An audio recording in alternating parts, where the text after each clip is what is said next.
Hey investors, welcome back to the Real Estate Hackers channel. We have an amazing interview with Dave Edwards where he's going to share a different style real estate investment strategy called co-living that's gaining a lot of traction in the market today. And by the end of the video, you're going to know what is co-living and how he invests in it. You're also going to know how co-living achieves better cash flows than traditional buy and hold real estate. You're going to know how many co-living properties you need to achieve a 10K cash flow per month and the differences between purchasing and managing co-living over traditional real estate, as well as how Dave scaled a co-living portfolio. So in addition to this, here's Dave Edwards. Welcome to the show, Dave. Hello, thanks for having me, Dave. Yeah, thanks for being on. He's been investing in real estate for the past 7 years. He owns 4 co-living properties consisting of 35 rooms. He manages co-living properties. He has full service of management, construction, and the most important one, which is operator. And so welcome. Can you give me a little backstory about how you got into real estate, Dave? Yeah, not so last decade, I was working as a data analyst up in New York. Had to get out of New York, got married to my wife, bought a house with my in-laws. We had about the same time that was going on. I started listening to Bigger Pockets, right? Getting into it, just about 2 years of listening to podcasts, getting psyched up. So we decided we're going to move to Houston because fantastic area for real estate in general, affordable prices, decent rents. We got down here in 2019. In mid-2019, by the end of 2019, we bought our first long-term rent. Now, if you remember that time frame, that was when you had Brandon Turner and all the other, David was actually, I think, still presenting at that time. And they were talking about, hey, your job as an investor is to find the property, hire a property manager, and keep going, right? It was all run your numbers, find the property, get the property manager, and move on. Expect $100, $200 a month in cash flow. Well, we did that. Got the Class C property, hit those numbers. It looked great. COVID hits, house gets trashed. I mean, destroyed. This woman was breeding pit bulls in the backyard. We couldn't get in the house in 2020 because every time we stopped by, I got COVID. You can't come in. She's breeding pit bulls.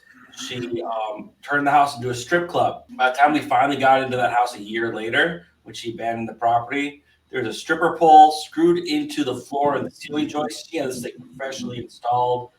Black leather couches in the living room. She had at one point spray painted her daughter's door, the AC register right above the door. So it sucked in the spray paint because it was on at the time. And the entire house, if you squinted, lightly pink. The entire house. Floor, ceiling, wall, countertops had a little pink sheen to it. We fixed that up. We sold. Welcome to real estate. That was a great one.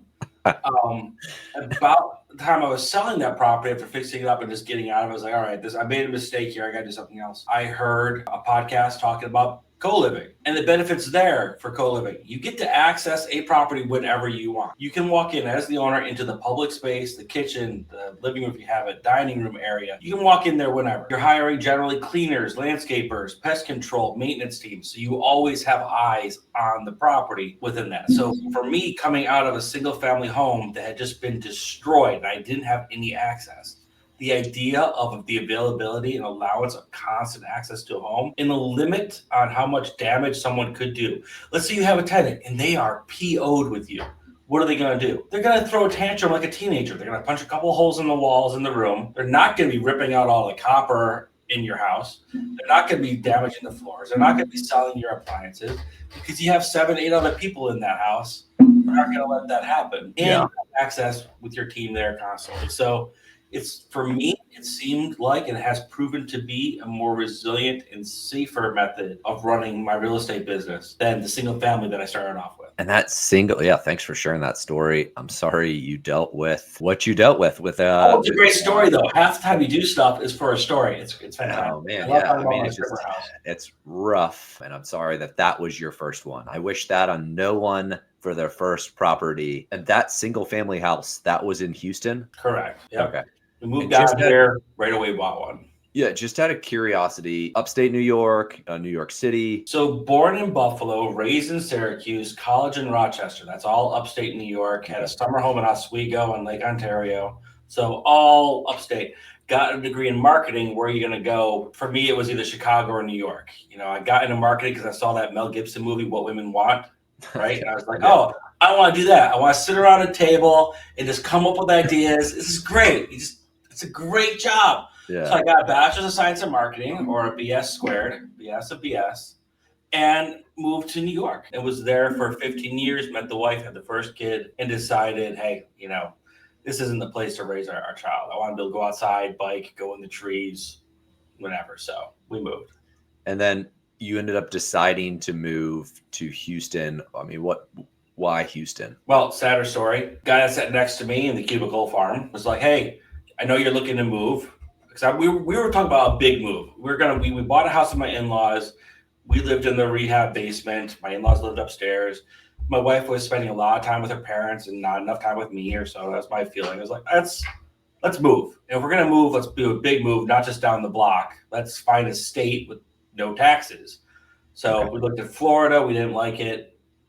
Orlando, too much toll roads. We looked at Tampa, didn't like it. Arizona, a couple of places. And a buddy of mine said, hey, I'm from Texas, and there's this area called Kingwood. That's where I grew up. I turned out okay. And he did turn out okay. So we looked at Kingwood. We were supposed to just rent for the first year, but we met with an agent. We were down here, and she convinced us to buy a house. So we did that. So moved out of Texas. I was able to keep the New York salary, work from home. With Texas cost of living. So that was fantastic. Gave myself a raise, but was told when I left I shouldn't expect a raise for like 4 years. It's you're not going to get one. But that worked out. Just got into investing from there. Nice. I tell lots of big stories. Yeah. And can you explain, just for people that are newer, that maybe this is the first time hearing co-living, maybe they've heard of Pad Split, as they've done really good job of actually marketing. Can you just explain to people what co-living is? Simply, co-living is the business of roommates. It's taking a concept that's been around for forever and building a business around it, systematizing it, defining what it is for you, and building your process. Same way, the idea of vacation rentals had been around for forever before Airbnb or short-term rents became a business. They just structured it. So that's what co-living is. It's similar, house hacking, very similar animal. With house hacking, you buy it, you're living in it, and then you rent out. This is, you're buying it, you have no intention from the outset of moving into it, and you're renting it out and developing your systems and processes. In doing so, you can take a house that would normally rent for $2,000 gross rents and get it up to $6,000, $7,000. So it's a way to get multifamily returns or higher from a single family asset. Gotcha. So in that sense, if I'm understanding it correctly, you are basically just renting rooms in a property. Correct. To really break it down to like the simplest form. You're getting a property and you are renting out rooms, spaces, whatever. I mean, technically, I guess you could rent out like a couch. I mean, probably back in the day, that's how Airbnb started, was that you're renting couches out in people's living rooms, I actually think is how the founder talks about it. And then talk to me about your current portfolio and how you scale that portfolio. Do you still, and I guess right before that, do you still own the single family called Terror House or Stripper House or whatever you want to call it? Do you still own that? No, that one, the Stripper House, I sold that off. That was about half the seed money along with the bonus I got that year for my first co-living property, right? I stepped it up. I got a much more expensive property than the original one from that. Walk me through that first co-living property that you purchased right after that. So I'd heard about Pad Split. That's the company that was on the podcast that I've been listening to. And Atticus, the CEO, was on that podcast. I can't remember which one it was, and saying, we're expanding for the first time out of Atlanta. We've been operating in Atlanta for 4 years. Our first target market is Houston. We're going to be there in June. Now, this was in February. So March, I was not an agent yet. I was just an investor. I reached out to a couple of agents, toured a couple of properties. I closed on that property in April. We found it. Perfect layout. 5-bedroom, detached garage, all bedrooms up, 2-story property. Okay. If you have 5 bedrooms and a detached garage and all those bedrooms are on the second floor, what's on the first floor? 5 bedrooms and a detached garage. You can always change the garage into rooms. Right. But what's on the first floor? If you have 5 bedrooms and they're all up and there's a detached garage, what's on the first floor? I don't know. Your kitchen. bathrooms. Crap ton of space. Gotcha. So you've got, if all the bedrooms are up, and that's got to be big enough space for 5 bedrooms, downstairs, same space, your kitchen's taking up a certain amount, but we had the living room, the dining room, the office, downstairs, a half bath. So we took that 5 bedroom to an 8 within 3 weeks of me purchasing it, just by adding a couple of walls and expanding that half bath into a full with a shower. Right next to the half bath was a closet. We just tore down the wall, put a shower in. So that house went from 5 beds to 8.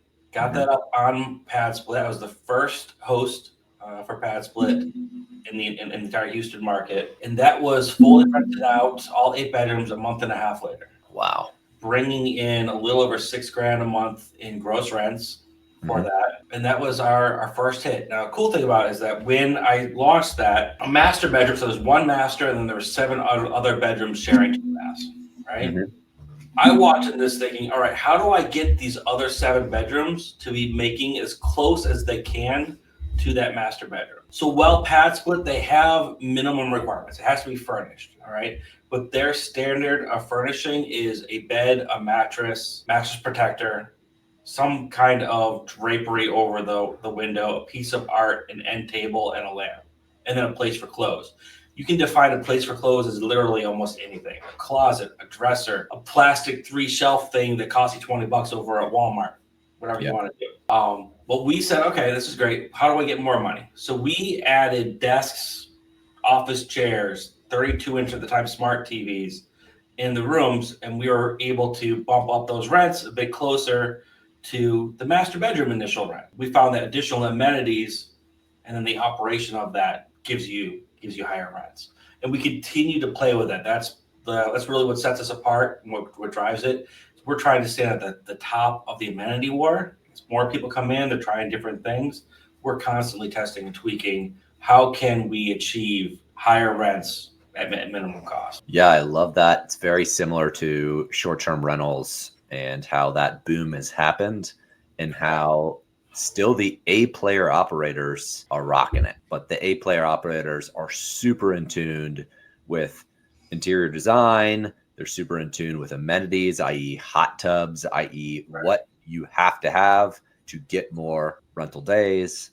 And so it sounds like you are really, and that location is key, of course. You're really tied in there. I want to talk about the numbers real quick. I know you said $6,000 gross rents. Can you talk about the numbers of how much that first one cost to purchase, how much it costs to renovate, and so we can kind of get an idea of kind of all-in costs? So that first property, I can't remember the exact numbers, it was a while ago, but it was somewhere between $250 and $280 for is what I bought it for, right? Okay. Rehab was $35,000 on that. It was turn the half bath to a full, but walls, doors. I think I had to fix a window or 2 on that, and then do some other minor stuff, as well as furnishing and appliances, refrigerator, washer, dryer, so forth, right? So in there, about $35,000 for the work and the furnishing there. Down payment was like $50,000-$60,000 within that. So came out just shy of 100 for that first one. Yeah. Okay. Generally, I tell my clients, as we're looking at it, between down payment, rehab, furnishing, you're looking at around 120 these days in cash in hand. There are things you can do to tweak that, right? If you were willing to live in it, you do a 5% down loan, for example, and then so I can drop your down payment, but it's going to also decrease your cash flow, right? Yep. Lower down, higher PD payment, right? You can put things on your credit card, like the materials, and then because we have more money come in, you can generally pay that down pretty easily as well. Just try to reduce your initial cash, but usually 100, 120 is what you're looking at for an entry level property. And then as far as your monthly expenses, I'm assuming you're paying for internet, you're paying utilities, you're paying, the mortgage. You've got all utilities. You've got, internet, we count as a utility these days, right? You've got your cleaner, you've got your landscaper, you've got your pest control. You've got, ideally you've got a handyman that's swinging by there to kind of like proactively review some things. The worst thing you can have is, a toilet that's been running for 2-3 weeks and no one's told you about it. and you're paying the utilities, so now you're stuck with that, right? Yeah. Coming into play. So those are your initial costs. Then you've got your PITI payment. Now the insurance, it's important to recognize in co-living, will be similar, if not the same insurance that you would have for a Airbnb in your area. Similar thing, multiple tenants, variant lengths of stay. It's more expensive insurance than a regular landlord policy. So your landlord policy you're used to paying $100, $150, $200 a month for, you may be paying double that for the insurance that we're looking at here for co-living. Okay. And then just so I want to make sure everybody's catching everything you said. It's all good stuff. When you say PITI payments, you're talking about principal, interest, taxes, and insurance. Correct. Okay. Just making sure we're on the same page, and also I don't want to leave anybody behind. It's okay. I get it. Okay. So your all in monthly expense for this property ballpark is what? On that, was $3,800 a month on that. $3,800 a month, and your gross rents are around $6,000. So your cash flow somewhere like $2,200. If I'm doing $2,000 a month. Yeah, quick napkin math.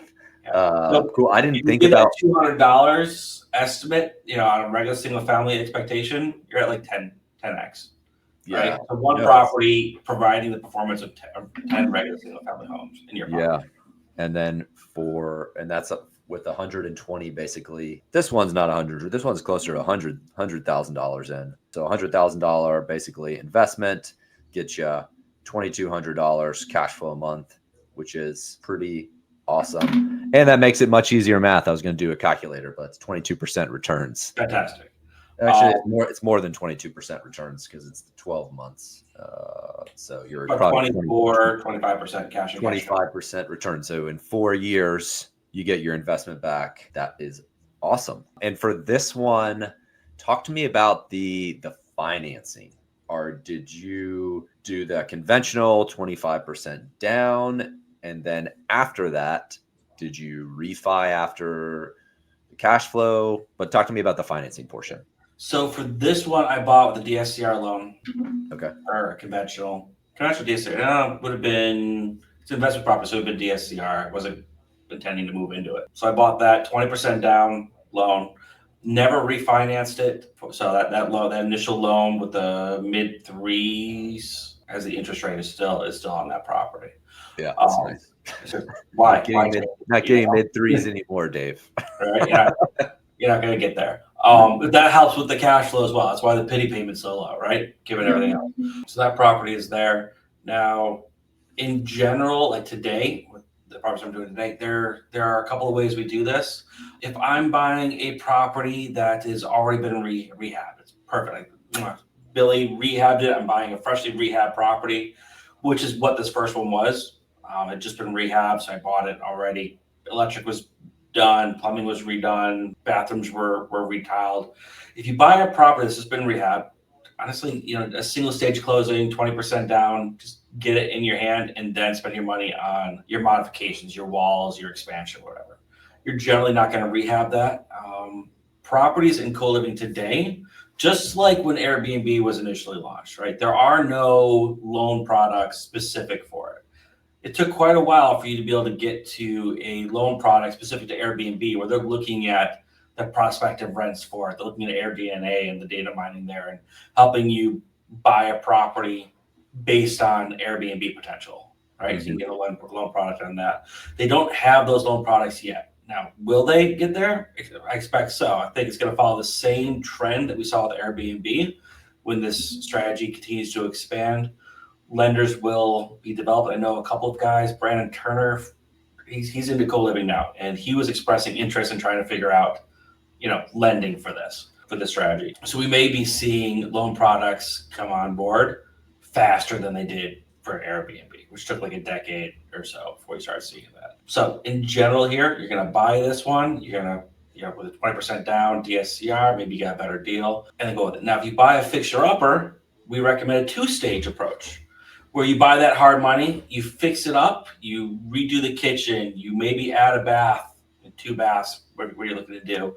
You redo some walls, you fix the plumbing, the electrical, all the systems, get them all repaired, move some vents around as needed, add some ceiling fans, do what you can, short of adding so many bedrooms that it differs from the local area.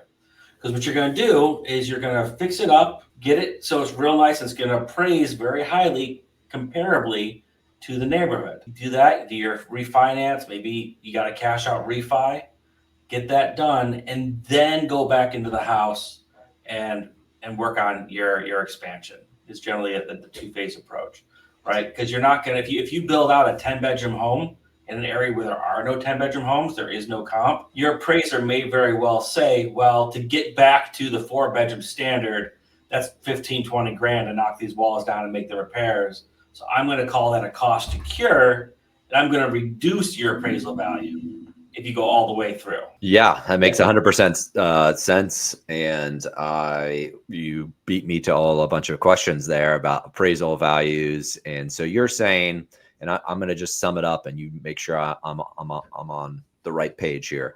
You're saying there is no product that appraises you for the cash flow that you are making. So even if this product makes $6,000 a month, like your first property, there's nothing that's going to say your property is more valuable than the house next door. They're still going to use the same comps. They're still going to use the traditional appraisal method. So your recommendation is going to look at the same rent comps for that as the common area, right? So they're going to say square footage, 4 bedrooms, which everybody else has. That's the DSCR base comp. And I was totally just wondering, which you answered the question, if you make it a 15-bedroom, there's not going to be any comps that are, unless you're like comping a hotel. And so you're saying that the appraiser, you could run into the issue that an appraiser says to bring it back to functional use, it's going to cost X on the renovation. So it's actually going to hurt you. I love that you shared that, especially for somebody that might be getting into co-living. That is huge.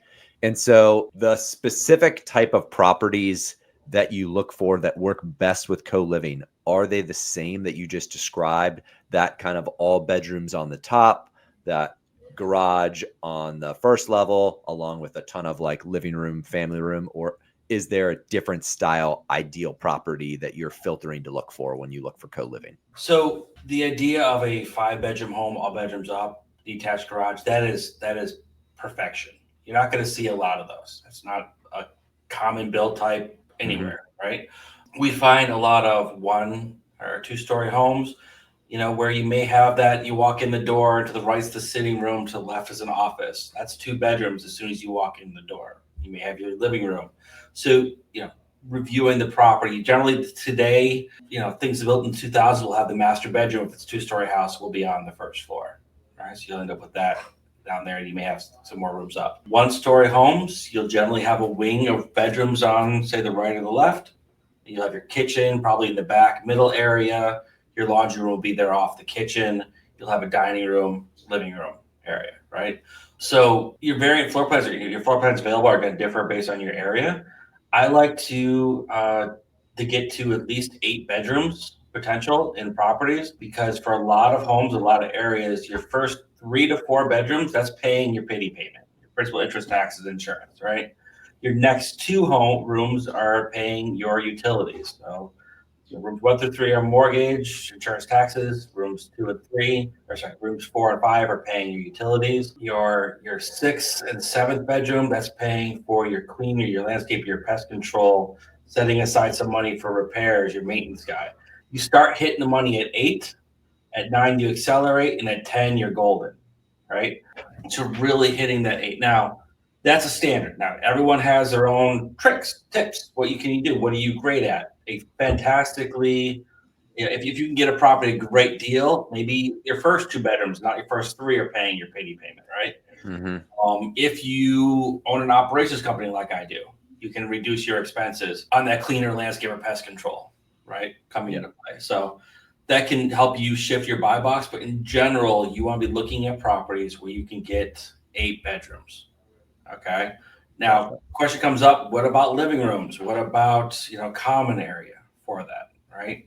Great thing to do is to convert garage space into more bedrooms. Is always because you'll see a house that's listed as 2,000 square feet with a garage. That garage doesn't count in that 2,000 square feet. There's another 400 square feet in that house that can be converted. It's not living space.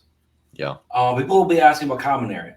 There are two views to this. Some people like common space. I've got a couple of homes where I've got the common area, 2 that I own, where I've got the dining, the living room, a couple of chairs, TVs in there, and a few that I manage for other clients. In general, that common area is not used. I have never walked into a home and seen somebody sitting on the chair, never a couch, by the way. You never do a couch in co-living. We'll come back to that in a second later if you like. Okay. But so I've never seen someone sitting on the chair watching the TV in the common area. It photographs well. It's nice if you've got dead area that you can't put a bedroom in because there's no window. Yeah. It's okay to do it. It doesn't cost much, but it doesn't provide revenue, and it's not used for the most part. These people that live in these in these rooms, they come home from work, they'll make dinner, they might eat in the kitchen, but generally they'll bring the food to their room. We have TVs and desks. They'll sit down at their desk, they'll eat, they'll watch TV, they'll do their homework or whatever. They'll go to bed, they'll wake up, they'll go take a shower, they'll go to work, they'll do it again. They're not hanging out. The idea of co-living as a place for connection, for community, it sounds great. I'm old. I grew up in real world, road rules idea. Let's take a bunch of strangers and stick them together and see what happens. That's not the reality. You don't have Sam and Claire loving each other and hooking up, and then they're fighting Susie down the street. Like, that doesn't happen, right? They don't generally mesh. It does happen on occasion, though. We had a house where serendipity, we ended up with 4 chefs from 4 different restaurants. We're all in this room, and they all had the 3 of them had Friday and Saturday off. The other one had Saturday and Sunday off. So Saturday, they would just all cook in the kitchen together. They make steaks. They'd have beer. One of the guys was brewing beer in some storage facility down the street, and they had a great time. And that created culture. But I can't create that. I can't force that. This just happens. Yeah. So when you're running a business, running it with the expectation of culture doesn't seem to me to be the most viable, right? So I'd rather see that common area turn into revenue generation space, and that's what we tend to do. We've experimented. It doesn't lead to more money in your pocket. If anything, it can lead to challenges. Pad Split has a saying: "Common space breeds conflict." The more people can see each other, the more likely they are to piss each other off, and the more likely you are to have phone calls about people. Right? Keep them separated, even though they're there together, and it's better harmony in the house. Yeah, very much if people don't know this, it's definitely an affordable housing play, which we have an issue with. There's just not enough affordable housing, but it very much reminds me of like when I went to college and we had dorms. I mean, it's very much like college dorms.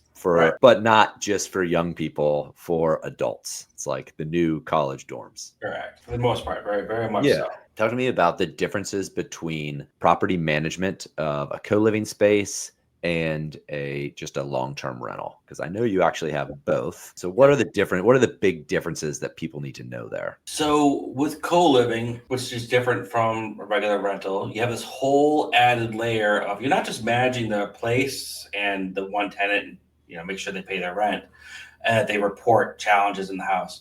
Like, tell me when the kitchen sink is leaking so I can fix it, so that $2 fix doesn't become a $1,000 fix, right? You want to stay on top of the regular single family rental.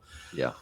With multifamily, you have that, but you also have Susie ate my banana and Billy's got guests over and the rule is no guests. And Jake is smoking weed down in his room and I can smell it. So you've got the people challenges, right? That just adds a layer to it. I love hard and fast rules. Do you have some hard and fast rules of like how you respond to these random, you just spit out a bunch of different examples there, but do you have kind of like a hard and fast rule that you use for all of them as like a template of like, blah, blah, blah? So I've got VAs and they handle things their way. We want them to be more professional. So we're like, we built out SOPs, response tools for them, remind them of the rule, point to the area in their lease that they're breaking, and inform them this is their warning or their fine, or hey, you got to move out because clearly this doesn't work for you. They follow a very prescribed communication path, right? I'll respond if I get involved, like it's like 1 o'clock at night and I can't sleep. I'll hop in and I'm sarcastic. I'm like, oh, do you forget how to weed? Remember, it says right here that you have to clean up after yourself. Like section 3, paragraph 2, you can do it, buddy. And I'll make them feel bad. I'll try to remind them, hey, you're supposed to be an adult, not a child. You do what you said you would. It's generally how I end those communications.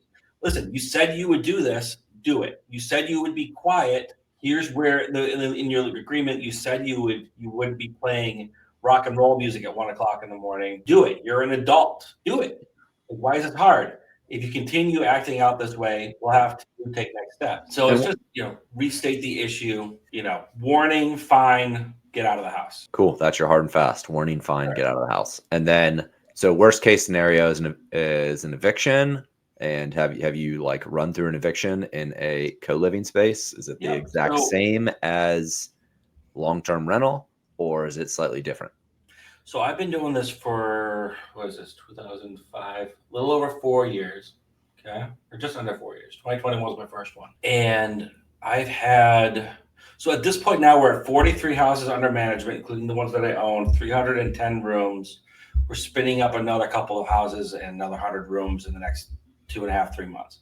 So we're in growth phase right now. But over the last 4 years, I've had well over 1,000 tenants, okay? Out of those 1,000 tenants, we've had 4 evictions. 2 of those evictions we inherited when we ended up taking over a portfolio from a failing company for a client. So 1,000 tenants, 4 evictions that actually went to court. So what is that? 0.4%, 0.04% within that. So less than 1%, clearly. And so we've got our ducks in a row there. It does indeed follow very similarly a regular long-term rent eviction process. Now, the benefit though to co-living when you have an eviction is if I've got an 8-bedroom home, or let's back up. If you have a single family home and you have to evict that tenant in that single family home, and it's going to take 2-3 months longer in some jurisdictions, you're paying all your expenses out of pocket, right? While this is going on, now, you may end up with a judgment saying that they owe you, but if they're not paying rent, they probably don't have money in the first place, which is why they're not paying rent. So you're never going to see anything. So all that cash flow you were supposed to get is gone, right? If you go through an eviction process that takes you 4 years, and that's, call it $2,000, right? Go through the eviction process and it takes you 4 months, and that's supposed to be about $2,000 a month in rent. You're at $8,000 in lost revenue. You may have paid out your pity payment. If it's $2,000 a month in rent, you're probably making payments around $1,600.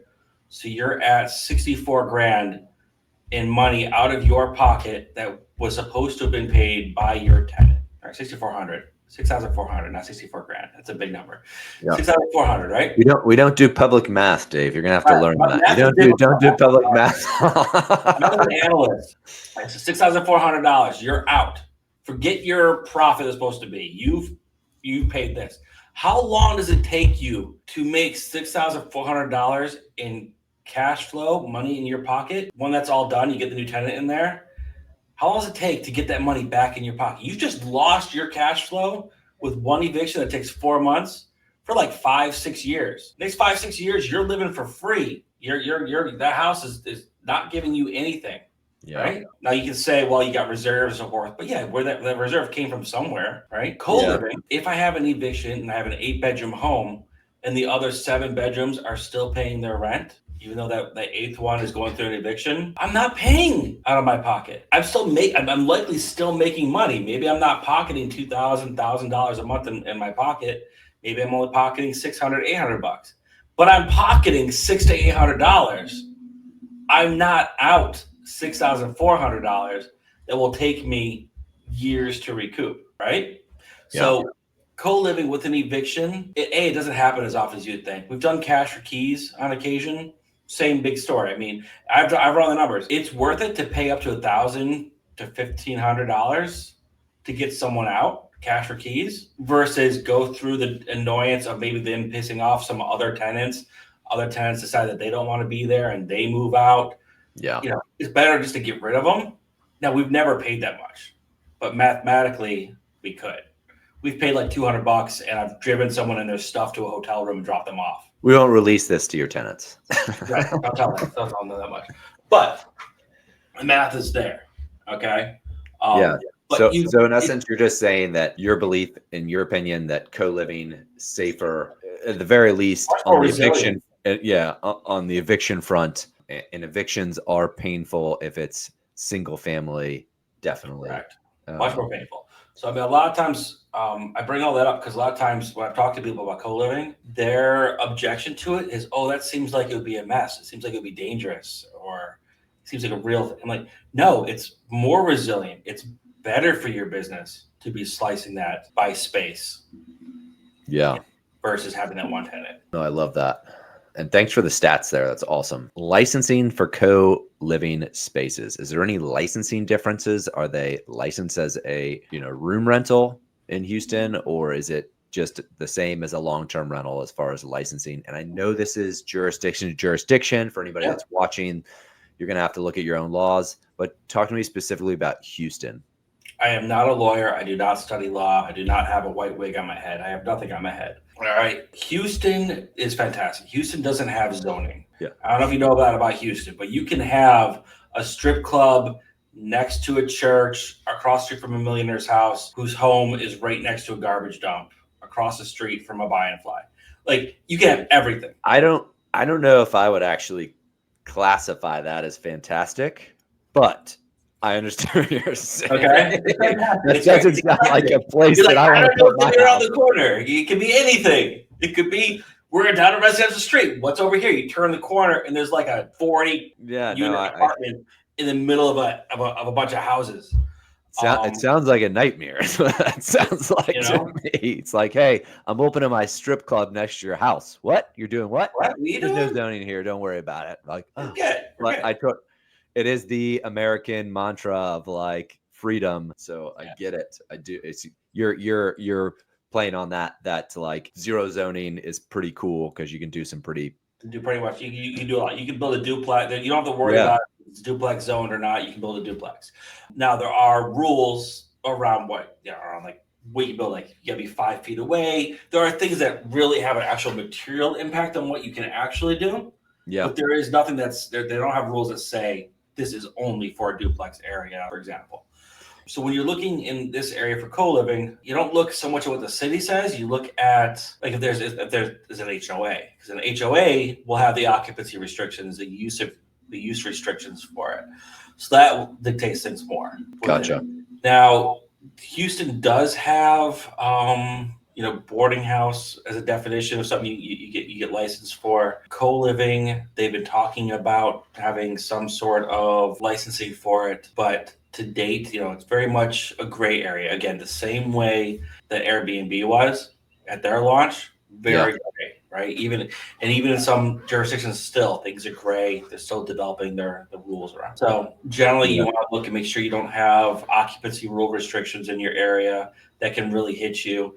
Because again, you need to be having a certain number of people in the home to hit your point of coverage, and then to be able to get to your profitability, right? If you're in an area and the occupancy limit is 4 or 5, which I believe is Fort Worth, in parts of Dallas, in Texas, they have occupant limits of 4 or 5. That's not generally going to work unless you're talking about a duplex where you have 5 people per side in a duplex. Got you. And that occupancy is from Dallas? Like, that's a Dallas law? Correct. So they'll have that actual, like, cities will actually have defined occupancy allowances.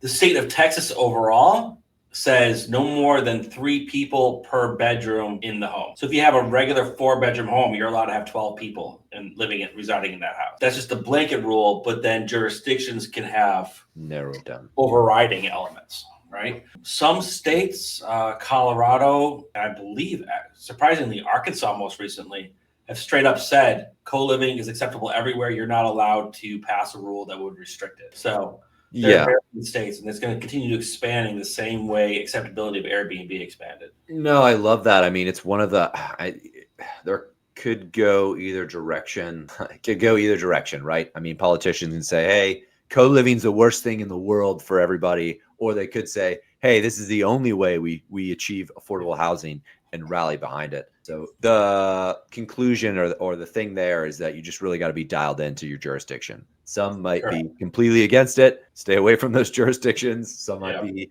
completely for it. Sounds good.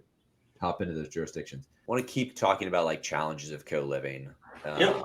that I foresee as challenges. And I would say, what are you doing about parking? Like if I put a single family in my neighborhood and then I chopped it up, chop up sounds weird, sounds bad, but I add rooms, Took an axe to it. I add value to that property so it can achieve higher revenues. I'm going to be paranoid if I turn a 4-bedroom into a 10-bedroom that there's going to be 10 vehicles out in front of that house. And I feel like if there's 10 vehicles out in front of the house, the neighbors are going to come out with pitchforks and torches. And how do you deal with the parking issues or not issues, or is that not even an issue? So first of all, parking is the first thing to look at when I'm looking at a house to see if it's going to work. Okay. If I can't figure out parking, there's no point in buying the house, right? So you hit a nail on there. It's a very critical issue. Okay. Now, how do we address the parking? Well, in Houston, I'm not going to say we have the best public transportation, but we have public transportation, sort of. We've got light rail, we've got bus lines. They're continuing to expand that, right? So when I'm looking at homes, if I'm shopping the Houston buy box, I'm looking for that house to be within a 10-minute walk maximum to the nearest bus station. For affordable housing, not everyone's going to have a car, right? So by having that bus there, you can say that's going to take care of 30 to 40% of your rooms. So a 10-bedroom house, 3 or 4, maybe more people will be taking that bus. Okay. Now, that's a generalization. I do have one house that's 8 bedrooms. I think there's one person in the house with a car. It's all rented out, but 7 people are taking the bus. The house right next door to that, because I have 2 right next door, everyone in that house has a car. So it balances out. But in general, about 30, 40% of your people will take bus if you have one nearby. So what you're saying, to get over the hurdle of neighbors being frustrated with co-living, you just buy the whole block. And if you have all co-living spaces, no one be frustrated because you own the entire block. If you want to, we can come back to that. If you want to put a pin in that discussion of density, we can come to that. My views on that. But so what are you going to do with the other 6? If it's a 10-bedroom house, what are you going to do with the other 6 cars? Most homes are built with a 2-car driveway, right? 2-car garage, 2-car driveway. I don't like cars being parked behind each other. Why? Because Susie's got to go to work. Billy's parked behind her. Now she's got to disturb Billy. Billy's grumpy. He gets mad at Susie. Later, something happens to Susie's favorite appliance in the kitchen because he's mad at her. Like, I don't like that. So we try to design parking solutions where there's not going to be a need to fit 4 cars in a 2-car driveway. So what do we do? Does that end up being a paid spot, like that parking space in the driveway? Or no? No, we don't try to operationalize. Okay, first come, first serve. Whoever gets in the driveway, don't park behind. It's difficult to. All you're doing when you do that is A, it's difficult to like manage, and B, you're just adding for more complaints from people. You're making work for yourself for what, $5? Yeah, it's not worth it. So when we're looking at houses, we have a couple of ways. One, we look for corner lots. That's nice. You look for houses that are at the bottom of the U, right? So you've seen the neighborhoods that'll have a U, and house will go left, house will go right, boom, boom, boom, up the center of the U. And at the bottom of the U, it's just parking. So there's no driveways right across the street, right? Yeah. So if you've got a lot of curb space right across the street from you, which is where one of my houses is, that's parking for 5, 6 cars right there on the curb. In Houston, the city owns the street. If you have an HOA or whatever, the HOA does not own the street in most neighborhoods. Yeah. And there are no rules around street parking. Like anyone can park, right? There are certain areas in Houston where you're not allowed to park at certain points of time. So we don't buy in those neighborhoods because you can't count on someone following the rules. But you can street park. So if we've got a 2-car driveway, if I can see 4 spaces easily and the area is used to people street parking, Google Map is awesome. You just look at the area, Google Maps, satellite view. Are people street parking? You're good to go. But we got corner lots. We've got, a lot of curb space. That first house I bought, the detached garage, far enough away from the house, and I didn't have that walkway, that covered walkway you'll see sometimes between the detached garage and the back of the house. That didn't exist. So the turn radius to get to the backyard was wide enough. I graveled over the entire backyard. And I made the backyard of that home into parking for 6 cars. So that's an 8-car house. I've got 2. Is that the one that you're talking about that has everybody has cars? No, this is the very first house I bought. We turned the backyard into parking. So that works. If you can get into your backyard and make it a parking lot with some gravel, that works as well. We've turned front yards into parking lots. Class C neighborhoods, we just do low water landscaping. Gravel is the front yard. And we just park on that. It depends where you're going to be, if it's going to disturb the area or not. But again, Houston, people have concreted over their entire yard, and it works out. How many properties does it take for an investor to achieve 10K in cash flow every month? So let's say you're buying a property and it hits $1,000 a month in cash flow, right? That's a very common number. 2,000, like my first one, is less common. You'll see 1,000 to 2,000 in general. So let's say you just bought, there's $1,000, 10 homes, you're at 10K. Normally, what do you need in single family rentals for that? You need 60, 70 houses to be getting to your 10K if you're looking at $100 to $200 a month in cash flow, right? But you can do that with 10 homes with co-living very easily. Right now, like I said, I've got the 4 co-living homes in the long term. With the 4, I'm over 10K. Mm-hmm. I feel like that's just a golden number that a lot of investors, look to hit and say, hey, if I have 10K a month, I don't have to work at my job. I don't have to do anything. I can retire on that. I can live on that. It's also just a very round number. At least I think that's what I initially, I was looking for when I initially started investing. If you buy 10 homes, by the time you've got them paid off 30 years from now, right? That's your retirement. What is that? 300,000 on average, $3 million. Yeah. There's your retirement. But you get 10, you're done. That's it. I mean, anything else you do is just more money in your pocket, but your life is set. Yeah. And I feel like a lot of investors these days, a lot of times they're just looking at door count or unit count, and that's where they're really focused in. And I am feeling like I'm constantly being don't worry about door count. Don't worry about unit count. Worry about efficiency. If you can have one short-term rental that makes you 10K a month, then why do you need 100 of those? Just to say, hey, I have, 100,000. Yes, you can do whatever floats your boat. A lot of times I feel like people get really focused on that unit count. And then even as an investor, I find myself asking, how many units do you own? And I'm catching myself to be it's not actually really the most important question. A more important question would be what's your net cash flow? That would be doesn't how matter. Much money can you spend on vacations every quarter? What's that? Right. Yeah, I mean, there's definitely different questions that you can ask. As far as any other challenges, do we miss any other big challenges that you find in co-living? So we talked about parking, finding a property that'll have the appropriate number of bedrooms. I had someone ask me the other day if a 4-bedroom house would work, and I said no. So it's just gonna be sure you gotta do well enough. People are challenging. Your biggest threat when you have a running co-living property is going to be the what's the right word? Occupants, tenants? The crazy person. Gotcha. The person that gets through your screening, they're fine, and then they go off their meds and they start running around the house naked and banging at people's doors at 2:00 in the morning. That's your biggest threat in co-living. Into that, if you don't want to manage, if you want to address that issue, hire a co-living operator who's got the process in place. That's honestly your largest issue. Why don't you go ahead and plug, you do managing of people's co-living properties as well as help them purchase them. What is your management company's name, Dave? So Better Rooms, it's on the screen here. So you can reach out to us at info@betterrooms.co. We offer, as you alluded to earlier, full service. So we have 2 agents within the company, myself, and there's another agent on our team, Shante. who understand co-living, who know what to buy, where to buy, all the challenges that, some of them you brought up, some of them you're not aware of to get in that property. We can help with the space flow, the interior design element of it.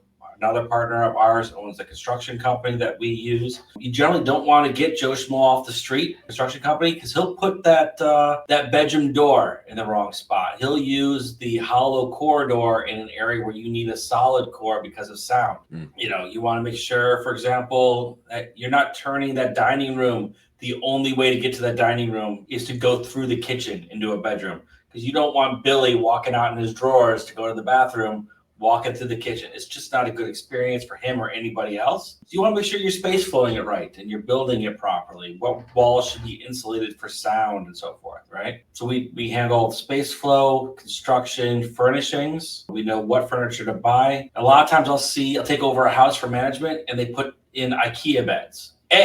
Setting up a 10-bedroom home with IKEA beds. How long were you in that house working on just beds alone, right?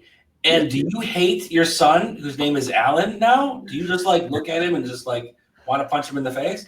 Because Allen wrenches are the worst thing on the planet, right? It's just knowing what to get. We've got all that. We've been at it for a while. We got 43 homes today, 310 doors. We've been through it all, seen it. And then, it comes down to actual operations. Again, we've got the VAs in place. We've got the team in place. We know how to deal with the crazy person. We're here for that. So reach out to us, info@betterrooms.co. Want to talk to me specifically because I'm good looking and you like the fact that I look like a snowman. 917-482-5894 is my cell. 917-482-5894. It's honestly the best way of getting a hold of me. I am in my car constantly. Give me a phone call, interrupt the ebook I'm listening to on dragons and wizards and talk some business. I've been through all the business books and now I'm back to fantasy. It's just the way it is. No, I love it. We'll have all Dave's contact information in the description of the video as well. So if you just want to go down there, you can find it as well. So for property management, how much do you charge for property management services? Yeah. So pad split, we're a full pad split support shop. We looked at going off pad split and launching our own to do what they do. Looked at a couple of tools and processes. It just didn't, in the end of the day, it wasn't something that we wanted to do right now. Mm-hmm. So we're a pad split shop. Pad split charges 8% of gross rents. They were originally 12%. Now they're down to 8%, plus the first 10 days when someone moves in. So that 10 days covers their marketing to get that person, for example. If you do your own marketing and you get the person in there, they waive that 10-day fee. Okay. Yeah. But they're right. We charge a further 8% for our baseline co-living. Sometimes it'll be 10% if the property is honestly in a terrible state and we expect there to be more problems, or if it's just way far out of our typical operational area. We may still do it. It's going to be a little bit more expensive. But that covers our secondary screening of tenants. We call people before, even though Passwords approve them, we'll still do a secondary screening. It covers our enhanced rent collection elements where Password will say, hey, make sure you pay, but we're calling them and being like, hey, no, you've really got to pay, and this is processing it through. Initial, consultation around design, recommendation elements. So it's all part of that, as well as ongoing addressing tenant challenges. But on top of that 8%, there are the direct pass-through costs of your basics, your cleaner, your landscape, your pest control. Unlike a lot of long-term rent companies that will take the vendor, then add 10-20% to that, we just pass those costs directly on. Generally, we'll pay that, and then we'll invoice you for it, right? Gotcha. So it's 8% plus your big elements there. Okay. Thanks for sharing and thanks for breaking it down. Who's the most important team member that you think for a co-living with your setup? Yeah. If a new investor is wanting to get into co-living, who's the most important team member that he's going to need to have on his team? Yeah. So he wants to make sure he buys the right property. So the agent that you're gonna reach out to, you want to make sure you're getting the right thing. once you are up and going, after you've gone through, built it out, so forth, at different stages, you're gonna have a different, most important person, right? Your agent for acquisition, and then when you're actually building, you want to need a contractor that can think about it critically and know what they're doing and really consider user flow. What are people going to do? How are they going to walk through? What kind of complaints would you expect if you put that bedroom door right next to the entrance door? Well, if the bedroom door is right next to the entrance door, what's going to happen? Susie's going to constantly complain that every time Billy, Jake, Jim, and Joe go in and out, she's getting woken up, right? So you want to make sure your contractor can think things through at that stage. But then once you're up and running, it's whoever is going to be addressing your tenant complaints, making sure that they can handle communication, resolve things quickly and efficiently. For that, we've got a suite of VAs, and our team does that. So again, it's a good question. It's just difficult to have a single person because the different stages you're going to have a different critical person. Yeah, I mean, you answered it really well. I appreciate that answer. I mean, I think the important one there is first, if somebody's getting into co-living, it's going to be that agent. And you said earlier that you work with agents, or you are an agent yourself, or you have referrals to agents. Is that what you said? So I'm an agent in Texas, right? Okay. Primarily, I'm looking at folks in Houston. I have other agents in our brokerage up in Dallas and a few other areas. So I work with them directly. But then, yeah, I've assisted agents Florida, Arizona, Louisiana, and a couple other areas, just helping them review properties, make sure they're going to work out because they haven't done it before. They got a client that wants to do it, and I can help bridge that experience gap if an agent reaches out. Yeah, I love that. To reach out to Dave if you, or even if you're not, if the property's not in Houston, you can kind of bridge that gap with agents in different states. I love that. One of the last questions that I have for you, Dave, tech tools, systems that you're using to scale. Could you share any of the tech that you're using? Yep. So important element in order for us to evaluate a property to be able to scale there, right, is knowing quickly what kind of bedroom count we can get into a house and working on that flow, right? So the most important single tech I've got is Cubicasa, Cubicasa. It's an app. They also have the website so you can access it, but it can go on either Android or iPhone. And it allows you to install it and then scan a house just by walking through the home like you would if you're an agent doing a virtual tour. It's like, oh, this is the living room and this is the dining room. Yeah. Right? Just walk through. And then it processes that video. And 24 hours later, you get a 2D floor plan. Right? Yeah. So if we want, I can show you a quick example. Yeah, please share. And it's completely, Dave showed me this before we hopped on this interview. It's awesome, completely free, but definitely share the screen. I think anybody can, not just co-living spaces. I think all investors can use this, and it's awesome for planning. I've personally blueprint properties. This is worth the ticket of admission right here. Cubicasa, baby. I'm going to put a link in the video description. Let me see if I can just add it to the stage. Boom. There you go. There it is. And that's so this is actually one that someone had done. Cubicasa, part of the listing. So I love when I'm looking for homes, and this was one that was right there on Redfin or Zillow. They had loaded it, but same input. You walk in, you take a screen, you do it. This is what it exports. It literally can give you, here are the walls, this is the entry. They'll label things by closet or type of space. And this is basically just opening the app, walking through the property with your camera, and it breaks it down.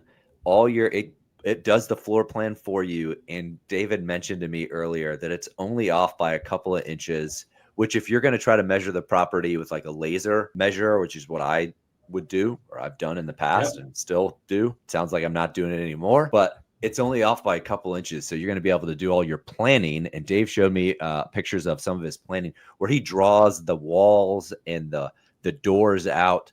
So he'll walk through, and for use case scenario, just so I'm excited about it if you can't tell.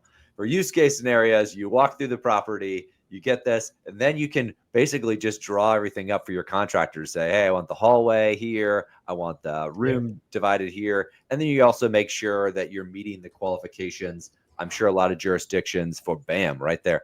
A lot of jurisdictions are you need to have so many square feet for bedroom. Correct. I mean, the U.S. standard is a bedroom needs to have 7 by 10 feet, not 70 square feet, which some people seem to think, but the minimum bedroom size, not including closet, is a 7 by 10 foot rectangle. Yeah. Right. So that needs to be there. Now, is that comfortable? No, but that's your minimum bedroom size. So you want to make sure that happens here. Now, Cubicasa can export, as you can see on the. Is it still showing, by the way? I took it down, but I can put it back up. What you can see here is you can export it, and it'll give you their approximate dimensions. And as David had mentioned, we've tested it, we've lasered it, and they're off by a couple of inches, maybe 3-4 inches at worst case. Usually within an inch or so, coming through. And then when you do this, and this was your entry area. Okay, that's how you access the house. When I'm doing it, I'll use red for new walls. I'll delete current walls just with some gray coloration, green for doors, and then I'll identify where the bathrooms are. Orange for bedroom, purple for bathroom. By doing this, you can start thinking things through. Remember how I've said you don't want that bedroom door right here. All right. So in the initial one, there's a space here, right? Yeah. A regular contractor would be like, oh, well, I'll just put a door right here. That's your entry. And then boom, now I walk in and go right to my bedroom. But if there's a door there and you don't have a solid corridor or it's not properly set, this person in this room is going to be constantly complaining because people are going in and out of that entryway. You only get all these insights for any newer investors with working with an operator that has done it a few times. So after you've done 3 or 4 or 20 or 30 properties or 30 renovations, I know I continue to revamp my systems and the paint that I use and the sheen that I use and the door color. We recently switched over to paint all of our doors intelligent gray, which is a really dark gray, and just the door, so it's not white anymore. I always used to do white, but I found that I was failing some inspections with Section 8 with like greasy hand marks, and they'd fail us because the tenant would have greasy hand marks on the door, and that would be a failed inspection. And I was like, this is crazy. There's got to be a different way. Like, this is not even like a big deal. And so, but I just want to point out the fact that Dave knows what he's talking about because he's done it a bunch of times. And whenever you want to work with somebody, you want them. I love interviewing operators because you get this perspective. You get to get all their experience for all their properties they've done. So even if you're only working with Dave for your first 3 spaces, you get to get all of his knowledge of the mistakes. And so definitely encourage you to reach out. Any other tech that you're using? Do you guys use Trello or any workflow systems like Monday.com or anything like that? Yeah. So PadSplit themselves has a pretty good project tracker, right? So tenants are able to go in there, open up tickets. We can open up tickets and then we can flow them through from stated to in progress, completed, archived, and so forth. So you've got your project management tool there. If you weren't using PadSplit, something like Monday, a good project management tool is where you're looking at. We use a phone dialer. So it reaches out if a tenant has an emergency issue, lockout, water flood. Yeah, it'll remote dial out, right? What dialer is it? Oh, why am I blanking on the name? Is it Ring Central or Call Mojo or? I think it's called Mojo. It's Mojo. Okay, cool. So it'll dial first. It'll dial the VAs, and then for some reason the VAs don't pick it up. Then it'll start cycling through the owners of the business. Yeah. So we can get through to it. So and your VAs that you're using, which VA stands for virtual assistant for anybody that doesn't know, your VAs that you're using, are those VAs in the Philippines or different country? They're all we're using Filipino. My newest one, Aya, she's ridiculous. Like, she proactively is helping me build a business. She's not like a reactive, like I don't have to program her. She's just like, I'm going to completely rewrite all the SOPs. I redesigned your logo yesterday. Boom, boom, boom, boom, boom. It's just. And you've got those VAs. I'm a big proponent. I have a full-time VA that does our in-house property management. You got your VAs through Upwork? Did you use a company to source your VAs? No, we the broker or the team lead for the agency I'm part of. I joined this agency because honestly, I don't want to be filling out contracts and dealing with a lot of the back and forth and the minutia. I'm best at talking and doing things like this. which is talking. So I focus on that. So while my team lead, he hired all the VAs. He has VAs that do the dialing. He has VAs that handle the contract writing. And I review it and I sign it. And he's Team got lead for your brokerage. Just, is that correct? Or what team lead are you talking about? For your brokerage that you work in? I don't know my brokerage. So we've got the Harbor Group is the team that we're part of. Realty Right is the brokerage. It's a small one based here in Texas. It's not one of the big ones, but he trains VAs and he helps others. He'll hire people, he'll run through, and then he'll like farm them out to others. So we just hired him through him. But that's awesome. And so you don't totally know where he gets the VAs, or if he uses a third-party outsourcing company. We don't use third party. He does his own advertising. He does his own screening, his own hiring. He does all the training, everything for the team. Love that. Does he have a company? Or does he just do it through Do I remember the name of it? No, but he does. If you reach out to me, if you need a VA for this, but yet you don't want to work with me directly, we can figure that out for you. I was just thinking about VAs for anything. I'm always curious. I'm like, oh, there's got to be a better way than this. But VAs are definitely awesome. I mean, I think that's all of my questions. I mean, I have one last one that I ask people at the end. What does your future in real estate look like, Dave? So I'm going to continue building out, rehab. We're also looking at, I'm supposed to have a meeting next week around purposeful new build designs. Yeah. So I'm looking to build out 5-bed, 5-bath per side duplexes, which will fit in a majority of jurisdictions. So we've talked about how some areas have limits on people. But yeah, I want 10 bedrooms on any given lot to maximize the revenue. So we are designing some floor plans. Build to rent, like co-living. Yeah, for that, which will fit on a standard, 60 by 100, 120-foot lot with parking potential. So we're designing those. We got a couple of other different iterations of that same plan. Yep. But then I want to do the whole build 2, sell them, build 1, keep it with that. And what I'm looking for there is, that guy that wants to house hack ideally, right? So if I have a 10-bedroom home and it's 5 bedrooms one side, 5 bedrooms the other side, Billy can be a client of mine. And if Billy wants to be a millionaire in 10 years, we can do that for him, because Billy can buy that for 5% down, live in one side. If he's got his family, great. He's got plenty of room. If he's by himself, he can rent out the other 4 bedrooms and the other side rented out, and we'll run it for him. Billy goes, imagine this. Now Billy goes on vacation for a week. Throughout that whole year after he bought his first one, we've been building the second one for him. He closes on that. He goes on vacation. He comes back. I've had my moving company move all of his stuff for him while he's on vacation to his new house, which he also bought for 5% down, because you can buy that every year.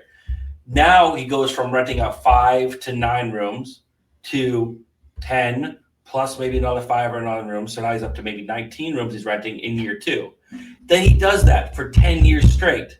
At the end of 10 years, Billy's got 100 rooms, bringing in, just call it $20,000 a month in cash flow, 10 properties, and he's set for life at that point. That's what I want to figure out, get those people that want to do that, either a house hack or rent, and just get them on a plan.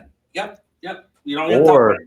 We're just going to build it every year. I'll one up you. Or Billy takes his cash flow from his first 2 to pay off his second 2, accelerated. And so Billy has a ridiculous amount of cash flow. Right. And maybe he only has 5, but he has, 5 times maybe $6,000 a month. Maybe he's got $30,000, Does it quicker. And yeah, I mean, I'm always trying to think how do I have less units but more money, less headache but more just cash. As much, just as much, if not more, cash flow, less complexity, less chances of crazy man with his underwear running around naked in the property, causing chaos to everybody. That's awesome. Thanks for sharing. I love that vision. I really appreciate your time today, Dave. That was a knowledge bomb all over the place. So thank you so much for coming on and sharing your knowledge and wisdom. Thank you for having me. Yeah. Again, if anyone wants to talk, I'm happy to talk. If you can't tell, I reached out to Dave. So hopefully we can stay connected. I'd really appreciate that. Maybe you'll see in future videos of my first co-living space going viral on YouTube, which would be awesome. But for everybody else, for all you other real estate hackers, thanks for watching the show. We really appreciate you, and we will see you on another episode.